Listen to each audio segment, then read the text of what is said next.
Bharat పాకిస్తాన్ను operation సింధూర్లో ఓడించిన తర్వాత తన బలాన్ని పెంచుకోవడానికి నిరంతరం కృషి చేస్తుంది.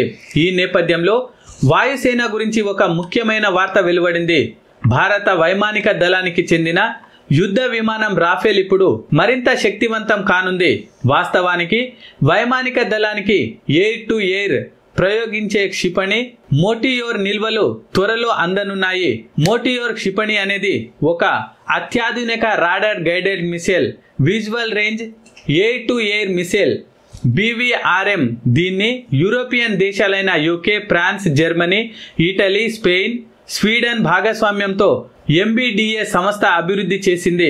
రక్షణ మంత్రిత్వ శాఖ 1500 కోట్ల రూపాయల ప్రతిపాదనను పరిశీలిస్తుంది. త్వరలో ఆమోదం కూడా లభించవచ్చు.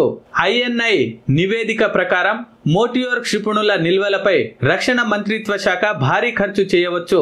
దీనికి సంబంధించి ఉన్నత స్థాయి సమావేశం కూడా జరుగుతుంది. మోటియోర్ B&B విజువల్ రేంజ్ క్షిపణులను యూరోపియన్ సంస్థ MBDA తయారు చేస్తుంది. లాంగ్ రేంజ్ కలిగిన ఈ క్షిపణులను రాఫెల్ యుద్ధ విమానంలో మోహరించవచ్చు.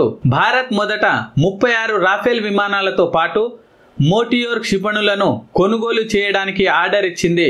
భారత వైమానిక దళంతో రాఫెల్ ఫైటర్ జెట్ ఇప్పటికే ప్రపంచవ్యాప్తంగా విజయం సాధించింది.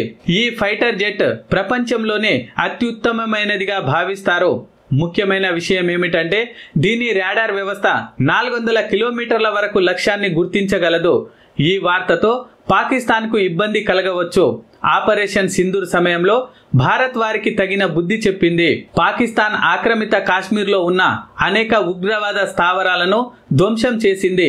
ఇప్పుడు భారతదేశం పెద్ద ఎత్తున త్రివిధ దళాలు విన్యాసాలు నిర్వహిస్తున్నాయి. త్రిశూల్ 2025 ఎక్సర్సైజ్ పేరుతో యుద్ధ విన్యాసాలు నిర్వహిస్తుంది. గుజరాత్, రన్ ఆఫ్ కచ్ ప్రాంతంలో పాకిస్తాన్ సరిహద్దులకు దగ్గరగా త్రివిధ దళాలు పెద్ద ఎత్తున డ్రిల్స్ నిర్వహిస్తున్నాయి. ఆర్మీ, నేవీ, ఎయిర్ ఫోర్స్ 3 దళాలు కలిసి పాల్గొంటున్నాయి. 20,000 మంది సైనికులతో పాటు T-90S అర్జున్ ట్యాంకులు, రాఫెల్, సుఖోయ్ యుద్ధ విమానాలు, నేవీ నౌకలు పాల్గొంటున్నాయి. అయితే భారత్ పెద్ద ఎత్తున యుద్ధ విన్యాసాలు నిర్వహిస్తుండటంతో పాకిస్తాన్ కంటి మీద కునుకు లేకుండా చేస్తుంది ఇప్పుడు భారత్.